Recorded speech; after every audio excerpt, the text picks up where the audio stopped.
Muhammadu khairul wara man jana mubashira shauki lil khairul bashari al-yasimi iliyatohari al-mustafa min mundore atwairil mundore yazdadu shauki kullama ayanduraku baniya mama. أعوذ بالله من الشيطان الرجيم. بسم الله الرحمن الرحيم. اللهم صل على محمد وعلى آل محمد كما صليت على إبراهيم وعلى آل إبراهيم وبارك على محمد وعلى آل محمد كما باركت على إبراهيم وعلى آل إبراهيم في العالمين إنك حميد مجيد. وبعد السلام عليكم ورحمة الله تعالى وبركاته. السلام وعمتنا إني الله سبحانه وتعالى فكبر شيطان تورما ولا دم من نفلان أم بعد من الله سبحانه وتعالى تكبر كماي كسلك على ربك صلى الله عليه وسلم. الله سبحانه وتعالى كيا مرسنا ما لبتول كما نمبر لا مفولدي السلام تشما أنا مسماما عباد الله. الله سبحانه وتعالى كجون أوصيكم بتقوى الله العظيم وأحذركم من معصيته الداعية إلى عذابه الأليم. بلا دي مؤمنون يركون لا دليل كوفا أيتو أنغا جي أنغا سران الله سبحانه وتعالى ala ko anga minga ayto anga ke anzeko dama jirala Allah subhanahu wa ta'ala ko anga minto ayto ango to anzeko dama jirala je an la harab saronende ya rabbi Allah subhanahu wa ta'ala kan balwaka Allah subhanahu wa ta'ala kan vatu aka assalamu namboro la amba jirala ka fo hadhihi hiya al jalsatu as-sadisa wa 20 niyanga siki mukan woronay fawqa al minbar al fiqh al maliki minbar al fiqh al maliki 120 أم الله سبحانه وتعالى ديلي أن يعيدنا بنصره على كان يكبر يا كان دمنا كدمي دمته الله سبحانه وتعالى كدمن بو فغن يسنما من تران في نمبارينا يا رب الله سبحانه وتعالى كان ينيا أمبولو الله سبحانه وتعالى كان زبتي على كان دم أبار الله على كوكا على كما على كوكا على كرب صلى الله عليه وسلم الله حرمه كما أسلامه sigita menena angombe ala sam'iyati femono mena alkaraba fa sallallahu alaihi wasallam mamu foka kwanye mohno mandela angombe o fewnde ka halibi ko dalujo iye tawhid wala da min bambulo insha Allah ta'ala ne ndabina ke ne zigide bina ke adacelayi afamu ko nyuma ambanyin Allah subhanahu wa ta'ala fa ala ko di amma abarak ke ko nyuma Allah subhanahu wa ta'ala ka ndeme ola ala ka kɛ alijinɛ sara ye an'an balima alisilamɛw ye. alhamdulillahi rabbil alamin. sam'iyatu la an kun jara fi azabil qabri kaburu kɔnɔna ɲanga t'a la an y'a dalu jɔ i ye bi insha allahu ta'ala an bɛ wuli ala tatayur suhufi ayiwa gafew ka pani jɔnw ni ɲɔgɔn cɛ alikiyama jɔ don kɛnɛ kan ayiwa o ye ko ye min alakira sallallahu alaihi wasallam ye a mandenw kibaru ye a la o jatelen don mina sam'iyati alakira satuma ka mɛn fɛnw fɛ wa huwa min ahdath yawm al-qiyamah alkama jodo kene kango shinde fendodo daliluhu qawluhu ta'ala famin bi wele ko tatayur as-suhfi adallu ya Allah subhanahu wa ta'ala ka pama kan e qur'ana nasura wa kullu insanin alzamnahu ta'irahu fi unqihi ala ko alakaba ka fani sallallahu alayhi wa sallam qala Allah subhanahu wa ta'ala e jom belajele ka kewale ka gafe ka ke bakay ka do ikana ونخرج له يوم القيامة كتابا يلقاه منشورا الكما جودو كوابنا غفن نوندايله بن هذا بدي كيلنجلي بلاجلي بي تاكلا ايوا ادك ايوا ادايلا لي انيفه نميك الكما جودو كندي كان ندي ويلي غفو نوم باني كبون وونو لا كدا ايوا جون نيفه ودي ويلي كو تطير الصحف غفو باني مثاله في حياتنا اليوميه ني با فك مثاليه ان بي نيرما يلا دون بو كو قرام يول حصيات بمنا mina bela kiru ko lahala ya de na bo me nyonve nyonda ita misali wore jenso sigila ble na Allah subhanahu wa ta'ala hije ke mamin garsa ke mina do ni yi kun shule ka belafla in sanje o de ya misali al ka do no yama wal mizanu kadhalika min as-sam'iyyati mizana ayu sam'iyyatu doy wa huwa aidan min ahdath yawm al-qiyamati o fana al-kiyama jodo shindi ko doy ayu fembe wele ko mizana lahu lisanun wa kafatani dalane jelebe afe teke fula bala ñuma be bila kelena juguma be bila kelena dalilu hu qawluhu ta'ala adallu ya Allah subhanahu wa ta'ala ka puma kan al wazn yawma idhin al haqq muhra fi mando ñi kon Allah subhanahu wa ta'ala ko mizana al kama jodo kana ka ko cendo ala ina suratul a'raf la aya seki o to ko kele do fembe wele ayo ko mizana hasiyun inda ulama ahli sunnah wal jamaa zatu mafendo sunna don bo yoro lil aya fole ngama لأن النص لا يحتاج إلى تأويل إلا إذا وجد مانع كدام مونغا فمبي ويلي كو النص الشرعي التاويل لي كفسن ويرا داما شريعتو نيني فوني أيوا بالي كو دون نانا ميمبي أبالي إكا فو أيوا أنيجيكا أو كما نيني نشي نيني فامونا نمبا جيرانا كافو أيوا فمبي ويلي أيوا كو صراتو دالو جيلي على وخلافو ميمبي أيوا دون بو نيوانجي على no ye aywa dow yake zatu mafin dow make zatu mafin ambe don ba mun no fe nam Allah subhanahu wa ta'ala bato aywa udala kanka olu yake aywa zatu mafin ka fa ko seratu yera zatu de be Allah subhanahu wa ta'ala fe o kada lu Qur'an ay Allah subhanahu wa ta'ala ba fanya Qur'an nasula fahduhum ila siratil jahim waqifuhum innahum mas'ulun ay jon kana akubla ayu genge ko bla janama sira save waqifuhum innahum mas'ulun akasraku jo ubana nyininga ay an amalihim tawbihan lahum Allah subhanahu wa ta'ala binu nyininga uka barawla jalakli koso ka nyeshi juguma ngelama mamna na janame yeni anye ka kiro ka cintiga jirala kasroka dogoya abunye cene ajasile kasroka jeni alaka ngishama ala ni basratu safati la ayamu gannani wa huwa jisrun mamdunun ala matni jahannam fambi wala ko saratu aponama do min dame aywa janame kola abamane do janame kola wa yaridu al awwalun wal akhirun folaman labama min ladun adama ila nafakh fi suri ababi tamay qur'an nasu sabati don bo ben vogne ay to nga hagili to nyira al salamu al kama jodo do ado sabe tlote don shi do ko shinqitu ulama ubado ko uzkur su'udaka as-sirata wa tahib wa huwa alamatni jahannama nusib kana nyina to kam miri siratu la domi ibna yala siratu sanve ko siratu gengele do janame kola adaqu min sha'ri wa min sayfin ahad ko kam misen katame shika adaka di katame bamuruka wala yahidu amrurihi ahad ma shitame sirawra fa bebetame o sirakele fa walaysa fil mawqif ha'ilun ashad dol yoro shiti mande jora kene minga ko siranya ka bo katame siratu ka أعاذنا منه إلهنا الصمد أم ستك مسدلي الله سبحانه وتعالى كان جسي كان دعنا شيطان سراتو تورلا أسلامو أتوقع هكذا سوكرتان يرلا أنغان تشسري كشي سراتو ني أبيني جند ليا تمني تكون نيوما لا فيلا أيوا سراتو سانفه أبو سر جند ليا أتوقع هكذا توان يرلا دون بو كوكورا كو سراتو حسيو أفني ذاتو مفني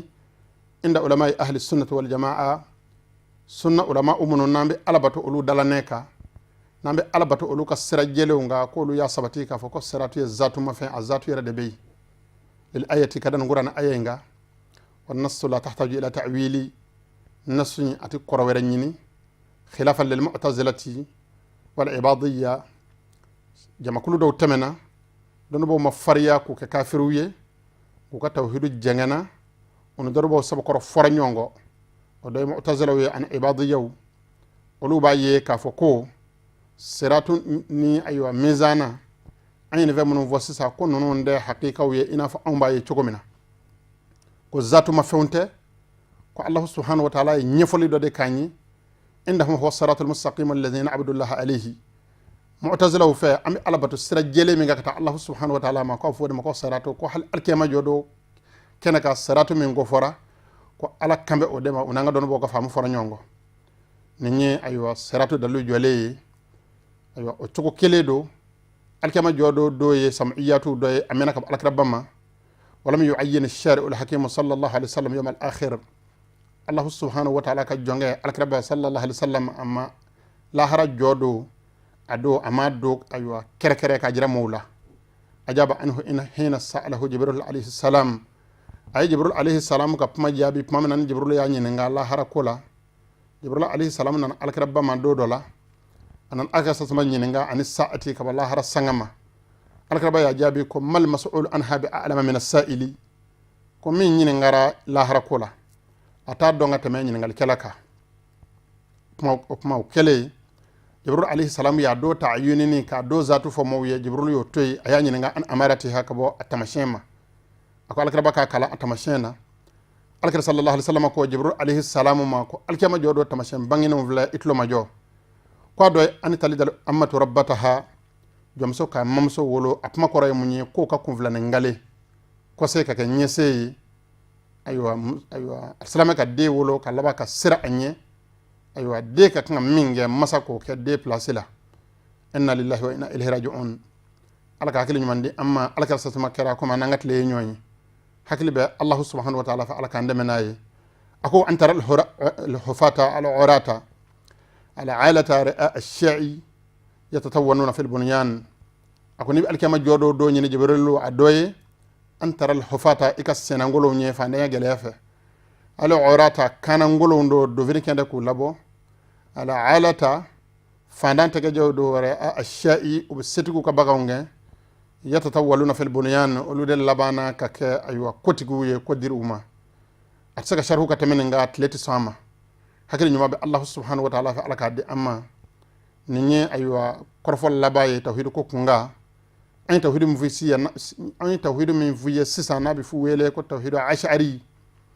jama ko mon be ambal al-islam wala nuti alabato tawhid inga ado ko maka chan tawhid no fe do ye manga wuli anga manyema wula anga don bawla ko muna an hasaru sifat al khaliq wa ja'aluha 20 sifa ko muna angar mako ashaira don ba baw ko muna wiye allah subhanahu wa ta'ala mangutu koron ka dam mu kanda mama ina fo anya mu ka jati ye chugumina o bi ngal ke o baka masaki anga don bawka o ba fo ma ko ayna al izzu ay izzu bila yarjume amo fo ka mu kaina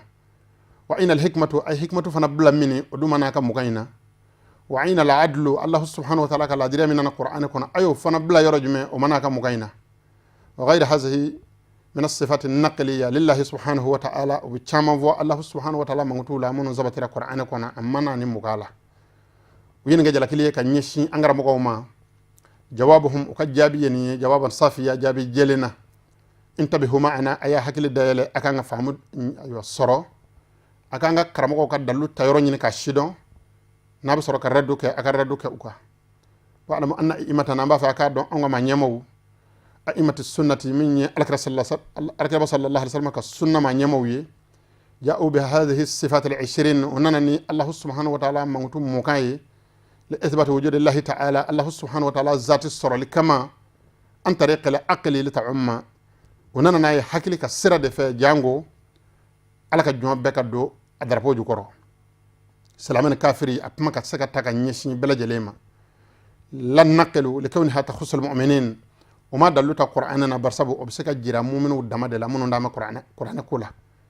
lidhalika la yastadilluna alayha bil ayati wal ahadith wade kama allah subhanahu wa ta'ala mangutu muga anga karamo mancha ka dallu joni qur'ana ayoni hadisawi anzar tali kitab al faqih al allama bin ashiri ni bi fenge ngap may vamu kosabe ibn ashir tigi ka kitabu dondal laje abi min fiye aywa ni ngumayna abaka dalu bela jele jo al aqliyati aka sababu yemunyi ni ma ba faka allah subhanahu wa ta'ala sabati aka jonyi jon bela jele flani nyekelenyi minye salame minye kafiriye aywa an natasawwara anga fa musandron ka fako salame rattay folo amina allah subhanahu wa ta'ala ka jonde sabati allah subhanahu wa ta'ala ka aywa sorol de sabati aka jonyi jango jonga dala ko allah subhanahu wa ta'ala be kasoroka aywa la ilaha illallah sabati ka son allah subhanahu wa ta'ala batulima o fotogo de allah subhanahu wa ta'ala mangutu mukan sabati li ni hakili ka jirali ka jira hakili tigi bela jelela ni mi maka salame anaka hakili tigi ni fakoni dala ko na hakili be nyove iba jirala de ka bakolo fulani ebe jondo ko ya daba may du ko bo chokola era nini farkolo bete jiru bete na e fendo jira kana teliya matukwa ko ibi sai ka jirala ko fen fana daba may munyi na yi tigi jira o fen fana na kana teliya matuka ko ibi sai ka nyininga o fen fana daba may munyi na sangana sayahsulu bainakuma ad-dawr wa at-tasalsulu abina munumunu ni nyonye munumunu ni na mala ni hayata lahu bandala faka sai kana jo tiende may ba fama ko dagale sai kana jo tiema anya damina yoro mena nangu jina chema ngu disenge ne venu daba ma foi tula Allah subhanahu wa ta'ala ko o yuda asagra ka fo anyi kwale yuda amada ma ayuda choko nyefo amma kunu Allah subhanahu wa ta'ala tay na jora chena of may bajira Allah ko zatullahi subhanahu wa ta'ala mawjudu Allah subhanahu wa ta'ala zatu sorole do ya daluye ne venu nde hajatu kullu muhdathin lisani'i fa fambe na yira de na kunde ya aywa ni anya yena nye amma ko be labala baso ba saga yira kundla no kera abson ibulu anga karamo ko yedda lu joni hakiliye ni njogo de ka op ma qur'ana dalu minu aywa nu bo ke ku soso o tu soso li daluye nebi ma soso ibani ni ka don ay mivo ko famu ka soraka aywa dalu saki amma islamiyya doni bo de nyini don bo ka tasre o de hakili nyuma Allah subhanahu wa ta'ala fa alako de amma ma balma salamu mun be radduka asha'irauka nene makanye o ka nga don sangone ko ka adilla belejele batila abecheme ati saki asha'irauka yecho ko anu ka basu ko ya anu liye nyingali minge aflata kelinyi o tike ka nyon jabi fi dhal qadri kifaya lil mubtadi'in al mukhlisin insha Allah ta'ala njigi nyana alala Allah subhanahu wa ta'ala mi nyangene ya ka sene mbarayma ka fo hakene mi nanana na tawhidu kula ngona be wasa kesh aywa damene ni bawye mamun ba fa ka tawhidu donda don ka tawhidu ko ma ko famu wa ghayrihim min al munkirin ani mamun bana dangunde aywa asha'iraula munun dangunde aywa malikiyawla alladhina kanu yarawna al malikiyya munun ngumba ye ka fo malikiyaw ya'buduna Allah bila tawhidi Allah subhanahu wa ta'ala batu tawhidu ta'ala mamun ala batu al malikiyya tasraka ku ka fembe jome fiku ko de ka sel fardaini as-sunnayni musabu yini furu sharti yini nimbala ni vana bala ku ka ko jomo de ka kita me udafiyo ko tawhidu kada munga kula tawhida fi dinihim ko tawhidu te ka dinena jahlan aywa ashidon baliya kama hatta tasabbaba zalika ash-shahna wal baghda fo kumayinde tara laban ka ke jukuya ani koniya wala adawata aywa ani jukuya damatama bayna al-fariqayn jama kullu fulani nyonje hayso man jahila shay'an adahu kada munga ni may fin jukuya kaba ni itunna fena ni mashidon ibi do afen jukuya la ni ba fa ka ke fin ve anyini ka don folo de ni de kama anyan chesri aywa kan ve vara nyonga jango jamakulu flaka ben o ka do dakeleve o ka bo dakeleve mama mako be alala jamakulu flayna manga ka ban on nyonje anjige be alaka Allah subhanahu wa ta'ala boke wa sayatikum al-kalam insha Allah ta'ala kuma bina ma ko rambal al-salamu na Allah subhanahu wa ta'ala jananayi ala tawakkuli wakil sirika Allah subhanahu wa ta'ala la alaka jonki wasado alala ki wakil sir Allah subhanahu wa ta'ala la alladhi la yunafi sababa inda al-ulama irasakhin wakil sirmi nani sababu waliyaliti nyonje don shidombo yoro min ahli sunnati wal jamaa aywa sunna chew aywa ani jama kulu famba monombi Allah subhanahu wa ta'ala bato alaka sunna jeleka wa khalafahum fi dhalika ba'd al-muqtasirin kunda la surnya bado ye ufonyongo opmana alladhina yarawna at-tadawi bil qur'ani shirka monomba ye ko ka sababu ke ka fara wakil siriyaka wakil sirle ko Allah subhanahu wa ta'ala la munun baye ko ka sababu ke ka faroka ina fo ka qur'an ke ka bashili ke munun nyoye ko ye flanga fo yaye wa qira'at al-qur'an lil mayyit bid'ata ka qur'an kalan suye ka hinaci amma ka Allah subhanahu wa ta'ala yoro yo fana ye ko ye bid'ay wa tabarruka wa tawassul harama ka alakar sallallahu alaihi wasallam barkanyini ka Allah subhanahu wa ta'ala togona kuma ka barkanyini ka tawassul ke ka alakar sallallahu alaihi wasallam na ka sahaba ma nyumon ko ka camanje in Allah subhanahu wa ta'ala ce uyoye ko ya haramu ye o jama kulu insha Allah ta'ala dakunya flabina di umma o sika me femina no nyana ko dalu ta'ala ko sika dalu ye o ka famu sika kata jango be ka sabati muhammad ni nyonje wa hakum tawdihu wa tibyanu tilka al masail al khilafiyya o fonyongo masalan nu o lu nyefoli jele fla koroni am Allah subhanahu wa ta'ala deli fo ko nyuma ala kande mola aynana naye ka farani wala daynga lima bayna hawa bayna at-tauhid min at-ta'alluqi kadaka ani tauhid ko puma ayo norome nyona ni ye tauhid ko puma fo tauhid da ke robe ta boni aye bar sabu mami ma aywa tauhid famu kanye o tigila ma ba ye ka fo aywa ne mbara nungeli atigila ma ka tauhid de man o de abla aben mbara nunge o ma foka fo tigila mai dalu jelela ka fo mbara nunu ngeli ati dalu ya fiu akeba ka tawhid chenika likay yahsul al-i'tisamu wal ittifaq bayna al-fariqayn jango benga sabati ani nyonje ala ko nokoya wa hadha ba'du hani masala nundo ya masala kacca sigeron ngele kana nabe aka gele ngambe do fiye ala ibi taw pese oka afala fala al-istifa'u aw talab al-hawa'ij min Allah subhanahu wa ta'ala bil Qur'an al-karim ka aywa furakal kana qur'anay wal ma ki mako ni Allah subhanahu wa ta'ala fa ni qur'anay ghaslan aw shurba aw ta'liqa kakku kami walma aywa ki kone ay walma ka dlo ifarla aflana at-tawassulu ay ibtigha'u al-wasilati ila Allah subhanahu wa ta'ala ka furanjado in Allah subhanahu wa ta'ala ce ira ka bara nyuma walma Allah subhanahu wa ta'ala ka jon nyuma ka furanje in Allah subhanahu wa ta'ala ni nyonje aywa o bara da bi wele ko tawassulu aywa ka tawassulu kani ka baray aw zati walma ka kan zatu doy ina fa akraba sallallahu alaihi wasallam zatu aw sahabati ridwanullahi alaihim walma akraba sallallahu alaihi wasallam ka sahabaw wa ghayrihim min as-salihin walma Allah subhanahu wa ta'ala ka jonyumu asabana qira'atul qur'ani wa irsal thawabihi rahmatan lil mayyiti ka qur'ana ka kala ka barajici aywa shuma wa akhira ayin aywa damadami vara nyonga anani nana laban at-tabarruku billahi wa bi ibadihi as-salihin ka Allah subhanahu wa ta'ala barkanyini wal maka alaka jonzalmo barkanyini nasallu Allah at-tawfiqa was-salamata wal-afiya am ala deli Allah subhanahu wa ta'ala kan ben sababama Allah kan gishi kandanga at-tadawi bil Qur'an kitabata ka bashali kana Qur'ani as-sabani dalu qala al-hafiz Ismail ibn Kathir أتمنى في تفسيره المعروف بابن كثير ابن كثير تجيب منا أك تفسير لا كتاب من ولا أنفاكو ابن كثير عند تفسير الآية الله سبحانه وتعالى كما فسني يرولا ألكو يخرج من بطونها شراب مختلف ألوانه فيه شفاء للناس نقول أنا آية مامناني ابن كثير أيوة فسني دمنه ناجوراك أيا فسني تكون يمنا ويرولا أكو روينا من علي بن أبي طالب كوني حديث الصراط علي بن ابي طالب يرى انه قال علي بن ابي طالب كو اذا اراد احدكم الشفاء كنا دبنا نانا مكو بالا كبنك كنيا فليكتب ايه من كتاب الله اكا ايوه ايه السبع الله سبحانه وتعالى كتاب لا في صحيفه وليغسلها بماء السماء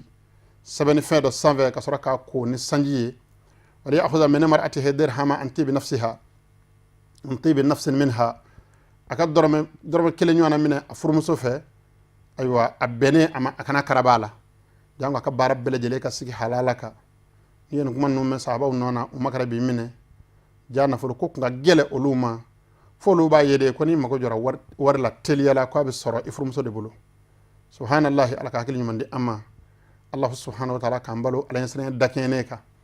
kana olu kode awni anga nyamode olu yamila degal ke olu de kana anga la hala yele mane ka fembe banka toto war koy mo nyita jefo ila bele fona folo am ala de hagal nyuma be ala fa ala ko dama allah subhanahu wa ta'ala kambalo ala nakira kanuka allah subhanahu wa ta'ala kambalo doni nyuma kanuka mi allah subhanahu wa ta'ala ka son fin bela so here may ali ibn talib ko kona ye dorame mine afrum so fa ko falyashari bihi asala kaka ayo disani aye falyashrabuhu kadhalika fa innahu shifaa'u akasoroka dinya mine ayo nashina akasoroka mi ko ye furaye mi baka banakene ya قال الشيخ الإسلام ابن تيمية رحمه الله تعالى شيخ الإسلام ابن تيمية ألفنا بمنا حلبي أيوة نكيتي نغونغا عليكو كو يجوز أن يكتب للمصاب شيء من كتاب الله كو أدغاليدو مامي نتورو ياسرو أدغاليدو فنغا سباي الله سبحانه وتعالى كتابولا وذكره والما فنغا كلاعي كون سبب بكاكا بالمداد المباهي ندبا من أدغاليدو كوريا كان سبن فن نغوليني ويسقى أيوة كسرك عدي بنباتو ما أكامي كما نص على ذلك الإمام أحمد إنفو إمام أحمد بن حنبلي أيوة سبنك وكتشوكو منا وغيره عن إمام أحمد بن حنبلي تناوره وصدلوا بما رووا أيوة ويدلوك أيوة ني حديثي حدث من نال لقل كبا أيوة عن سعيد بن جبير كبا سعيد بن جبير ما عن ابن عباس رضي الله عنهما كبا عبد الله بن عباس ما أيوة ثم ساق الحديث وكوفي أسرك من حديثي o cugo kele do har sado bi wele sunna cew fe ko hadithul maldughi alakira sallallahu alaihi wasallam ka sahaba cikata tamana o tato o temena ayo dugu do fe o ye jatigila nyini dugu la dugu mo masangu jingi kuma mena nu masangu dinan jingi ya o tara jingi ayo kungo de kono ala nana naka naye chini fe ye o kama nyema chi ayo o ye fura benyini do nyini ka ke ala ayo tora yi masaka wuli fo hakilima do ya nyini o fe ko dina munun demena ya sabe ta mashin be o ka angu yoro nyini katanga ma nyema ka ayo bana ko nyefu ye ka ndama ka shula kuma kundala suriyana nano nyefo alakira ka sahaba dale ye jalaki nyeshuma anyi dina jingi ya nyina fa bana kan jingi ayo nganaye ne vo anga kira fedo di amma Allah subhanahu wa ta'ala kuma kado obi bana be furake ma sallallahu sahaba nun jala minyo sabati yoru fura nyongo do banama do sonama min zonama onnana kani siki ayo ka manyema bana be ayoromi ayo ka nyininga ola ayo yoro jirala asarala ka alfatiya kala ka kala njugo nyumana ka ke ka salo Allah subhanahu wa ta'ala dimi wuli o yoro la ne qur'an barkaye mamina no kera u ye sonfen chaman badi uma o tarani bunyen karamay u kacila o sekirani o sonfen nyi alkaraba yu nyinga atara ategala ngolo annana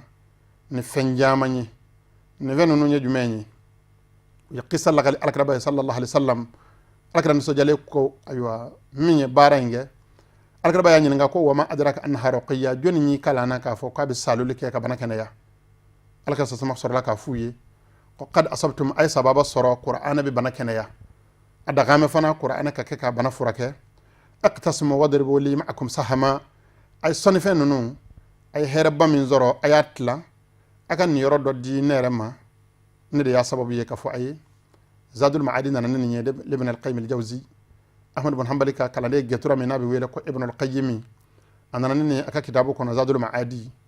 angunya nyini ni masala nunga faranyonga sigi kelina la halaya jirana sisan ko aka gele insha Allah ta'ala am sigi kelen varaka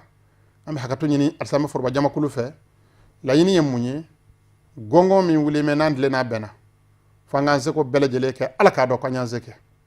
insha Allah ta'ala na nyanze ko ke nan de sara yoro mena Allah subhanahu wa ta'ala bi ya fama jango tulo kunandi kala dile kame abe aywa alislamu ka ku lagoshi ku nani ku aywa u dogoya shuni tle sogman wala bara monona na dalume ala kabo aywa uka aywa karamo dala neka ka sai ka dalu soro ala kabo ala yara ka karamo ka bigi dala neka insha Allah ta'ala nasor la ko ta ko ni ala ko ya absabali okuma abada de no kara salamu bil lafiya ni asor la kun mayngun ye ko shidombaliye ni anjole ko ka wala insha Allah ta'ala na shidombaliya yarata ko tugudo okuma ira de suko bina fiye ko kar say tayde ala ko ni ala ko kondo salamu sira benye salamu sira donye dakeleve ka bo dakeleve don bo kele ko kan zabenen nunge amba ko assalamu forba jama ko lutlo la insha Allah ta'ala siki were masala taw dallu binima ajele halbi dallu jele wero be qur'anat ayo ka furakelila min ba sabati ye ka fo ambe ka ke ketugo nyuma mina nanyo kuma fo amba jira ala ka fo angame don bo ka ketugo dema mun ye don kala ka shidon no be baraka ni doni olu be ka ke ketugo nyuma mina insha Allah ta'ala yuwafiqu nasal kitabi an qur'ana bibbe wa nasal sunnati an alkasa samaka sunna bibbe wa afa alihi an alkasa samaka kewalu bibbe am ala deli Allah subhanahu wa ta'ala ka cejira na ko ni ceye ka ndeme aminani na nga balo ceye ka nga fatu ceye ka ala ko kaka ala ya kama dalu jokunte ka fo ma shima jaku yakika ke adalu joradama ka ben sabati salamu no nyonje ka keba sena bolo ko ka jeya ka hakili nyumandi akebali fanama la yini en ndamade barakallahu li wa lakum fil qur'an al azim wa fi hadith nabiyhi al karim innahu huwa as-sami'ul alim ربنا آتنا في الدنيا حسنة وفي الآخرة حسنة وقنا عذاب النار سبحان ربك رب العزة عما يصفون وسلام على المرسلين والحمد لله رب العالمين محمد خير الورى من جاءنا مباشرا شوقي للخير البشر الياسمي إليا طهاري المصطفى من مندوري أطهير المندوري يزداد شوقي كلما ayan duraku baniya mama